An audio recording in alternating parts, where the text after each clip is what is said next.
What's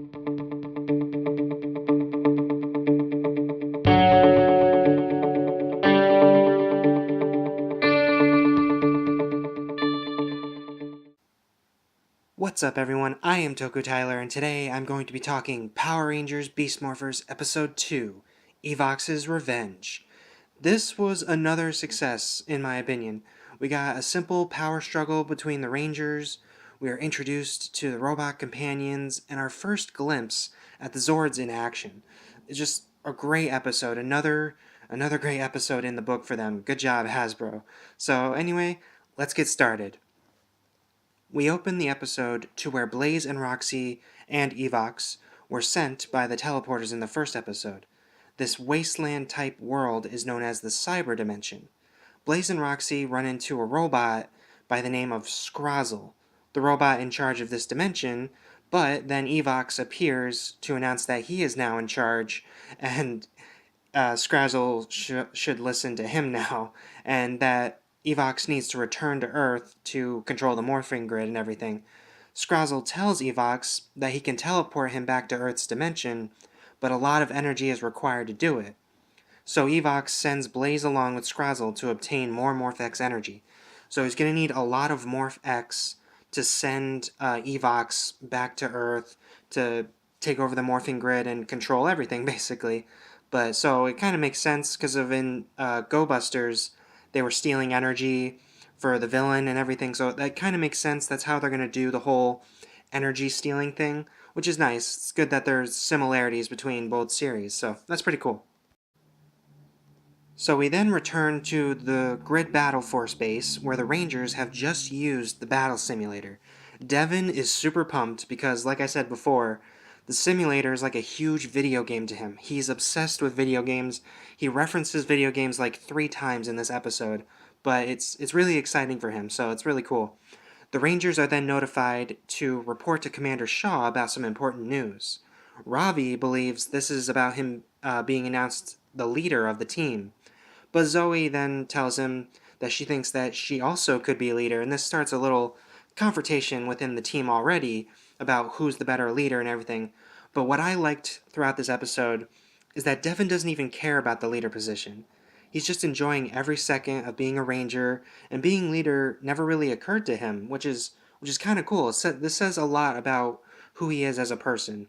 He's, selfless at times, but he will step up when needed, and he needs to become the leader in a certain situation in the episode. So it's really cool about his character. He doesn't think about being leader, but he ends up being the leader anyway. So it's really cool how that turns out in this episode. When they meet up with Commander Shaw, we are introduced to the Beast Bots, basically the Buddy Roids from Go Busters, but so our Rangers' robot companions. They help control the Zords and assist the Rangers in combat, I would think so. But they're basically to help the Rangers out and everything. So Zoe has Jax, the little robot rabbit. Ravi has Smash, which is a big robot gorilla. And Devin's is Cruz, cheetah. And he says that he's a little forgetful because he forgets his name. So I don't know if that's like a permanent thing or anything, or if it's just a little funny thing they added to it. I don't know. But they're all really cool. I really like the robots for this. I don't want to call them Buddy Roids. I really don't want to call them Buddy Roids. But the Beast Bots are actually really cool. I always enjoyed them in Go Busters and everything. So it's really cool that we're getting them in this. So anyway, also we have another moment in this room with Ben and Betty. And Commander Shaw tells us that she places the two siblings in any department that she deems fit, but not always where they should be. Ben and Betty essentially help out anywhere they're told to go to, and this moment is fine in the episode. It's not bad. They built a taser kind of weapon for the Rangers, but it backfires on them, makes their hair stand up, and it shocks both of them. So it's another funny moment, but it's not that bad. I'm actually warming up to Ben and Betty. I think they're kind of nice. So anyway, we then return to the cyber dimension where Scrazzle talks about how he is hiding from this mysterious enemy called Vargoyle, kind of like Gargoyle with a V. But so maybe he's a future villain to like overthrow Evox, or or fight Evox, or maybe an ally for the Rangers in the future. So it's a mystery character at this point. We don't know much about Vargoyle at this point. So anyway, Scrazzle tells Blaze and Roxy that he has upgraded some of the technology that was brought along with them from the teleporters, and now Blaze and Roxy can go to Earth and back when stealing the Morphex energy. While this is going on, the Rangers are then walked to the hangar bay where the Zord vehicles are stored. If you have watched Go Busters, then all these things aren't really surprising, but it's still cool to see the shot of the vehicles in the hangar. It's so cool.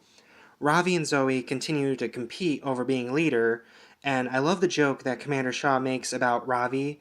Um, Zoe tells her that she reorganized the entire laundry department, and Ravi laughs at that, saying, "It's not that hard." And then Commander Shaw says, "How would you know? You've never done a piece of laundry in your life." And I just thought, oh man, I love the comedy. I love it. These jokes are really good.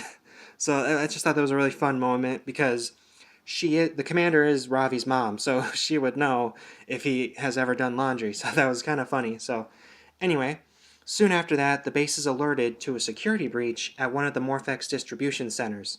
This is where the Rangers see Blaze and Scrazzle siphoning Morphex energy to bring back to Evox. Blaze transforms into that awesome suit again and summons the new foot soldiers, the Tronics. Also, can I just say that Blaze is so cool as a villain so far? There's just something about him that I love. He's very intimidating and evil, and I love the way he said Tronics with like a digital voice. It was just an awesome moment in the episode. I loved it. Okay, so the Rangers fight out of their suits again, which is really cool. Like I said, it's really cool that the Rangers don't just morph and fight. We actually see the actors doing moves, and you believe these people could actually be Rangers because they're doing flips and spins, kicks and punches. It's so cool. I love these out of suit fights. During the fight, Ravi and Zoe are at it again, and Devin is the one who has to remind them about the real enemy. While the Rangers are distracted, Scrozzle uses some of the Morphex to create a Robotron from tires. By charging an evil key with energy, he can make Robotrons out of pretty much anything. So just like in Go Busters, you can create a robot out of everyday items. So he creates this Robotron out of tires, and he is named Cyclotron. The Rangers quickly morph and fight the robot. The morphing sequence is so awesome.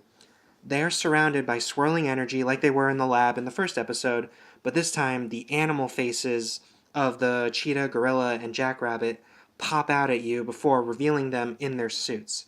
It's so cool.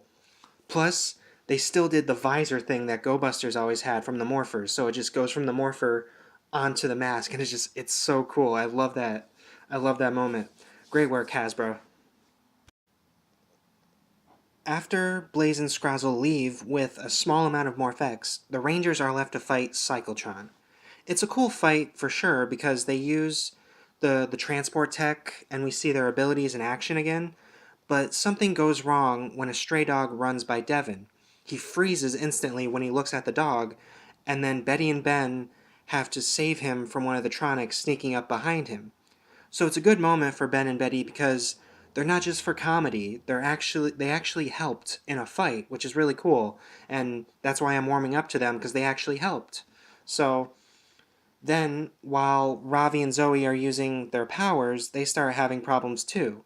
Ravi starts overheating, making him aggressive, and Zoe starts losing energy, which makes her fall to the ground. Devin jumps in to fend off Ravi's attack, and then he destroys Cyclotron with a blast from his blaster. And then Grid Battle Force vehicles arrive with agents for support to help the Rangers because they don't know what's going on and everything. So while the Rangers are being brought back to the base, Scrazzle uses the rest of the Morphex power to, basically power one of his Gigadrones, a Megazord type robot that takes the form of the Robotron that is defeated in the episode and everything. So once powered, it is teleported near the Morphex tower, but that's later on. So back at the base, Nate is trying to figure out what is happening to the Rangers. Ravi and Zoe want to get back out there to prove who's better at leading, and Devin has to just, basically sit them down, basically, and tells them to stop competing. He talks about how Blaze and Scrazzle worked as a team and that's how they got away with the Morphex energy, and that if the two of them keep fighting, more Morphex will be taken. So it's a really good leader moment for Devin. He's not just made leader because he's Red Ranger, he actually earns it in the episode through his actions and through his words, which is really cool. Soon after that, Scrozzle releases his Gigadrone of Cyclotron into the city. Devin is told to meet up with his Racer Zord, the car mode, and fight the robot alone until the other Rangers can fight. And I love the scene from the Sentai footage where the Red Ranger is driving in front of the giant car Zord and it opens up to take him inside. It's such a cool shot. I loved it in Go Busters and I love it in this. It's so awesome. So anyway, Devin then launches into battle mode. He goes into robot mode and faces off against Cyclotron. But then Devin sees a billboard on top of a building of a dog food brand, and it has a big picture of a dog on it. So, once again, he is frozen because he sees a dog. Now, I know that the Red Buster from Go Busters had a fear of chickens, okay, and that cheetahs are basically cats, but this weakness is still kind of silly in my opinion. It makes sense kind of because a cheetah's a cat, cats and dogs don't get along, but it's still a little weird for me. I don't know. Anyway, Devin is frozen and the robot continues to walk towards the Morphex tower. Once this happens, Nate puts two and two together and figures out that their animal DNA was corrupted by Evox, and that these weaknesses are the result of that. He tells Ravi to not overheat in battle or else he'll go wild and be very aggressive. And Nate gives Zoe carrots to replenish her energy because rabbits like carrots, I guess. It's still kind of weird, that one. Ravi's is the only one that actually kind of makes sense to me. I don't know why. But hey, they get back on their feet and they pilot their Zords to help Devin. The thing I love about these Zords is that they're not just one thing. The blue Zord is a truck and a gorilla, and the yellow Zord is both a helicopter and a rabbit Zord. I love the dynamic Zords of the dynamic parts of these Zords. It's just so cool that they can switch between, and it's just so awesome. So anyway, Zoe's Zord goes into rabbit mode and kicks the robot into Devin's Zord, snapping him out of it. With Devin no longer frozen, he transports the Cheetah Beast Blaster, this really cool gun weapon, to finish off the robot with one final blast. And even though it's a blaster, he blasts it, but then his robot, his Zord, basically slashes with his sword. So, but it's still a finisher move, and it's really cool. So yeah. With the robot destroyed and the tower safe once again, the Rangers' first mission was a success, and Commander Shaw commends them on that. And after all they went through, Zoe and Ravi agree that Devin should be their team leader. After all the things he said, after them fighting, and Devin having to break them up and really show them that fighting is not getting them anywhere, he became leader. So he's the Red Ranger. Of course, he's the leader. It was always going to be like that, but he actually earned it. That, like I said, he earned his spot as leader, and I really like that. It was nice either way, even if he was just given the spot because he's Red Ranger, or if he earned it, it was nice. So, also, near the end of the episode, Devin thanks Ben and Betty for saving him because, like I said, they did a good job. They actually helped. They weren't in the way. It was awesome. So it was a really, really good moment for them. So yeah, that was basically it for episode 2. So this was another great episode for sure. So far, Hasbro is 2 for 2 on episodes, and there really isn't anything I didn't like or couldn't follow about the story, about the episode. The plot made sense to me with Zoe and Ravi trying to become leader. Ben and Betty were actually good in the episode. I enjoyed them. And I guess the weaknesses that the Rangers have make sense in the end. They are very similar to the Go Buster ones. Just instead of the Red Ranger being afraid of chickens, it's dogs, because cats and dogs. And Zoe just has to eat carrots to recharge. It kind of makes sense. I don't know. It all has to do with their animal DNA, so in the end, it makes sense to me. And I honestly enjoyed the episode, and that's the important part.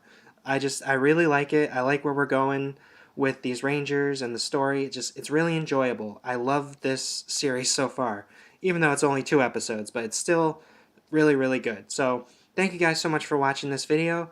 Don't forget to like, comment, and subscribe. Hit that bell to be notified of future videos. And may the power protect you.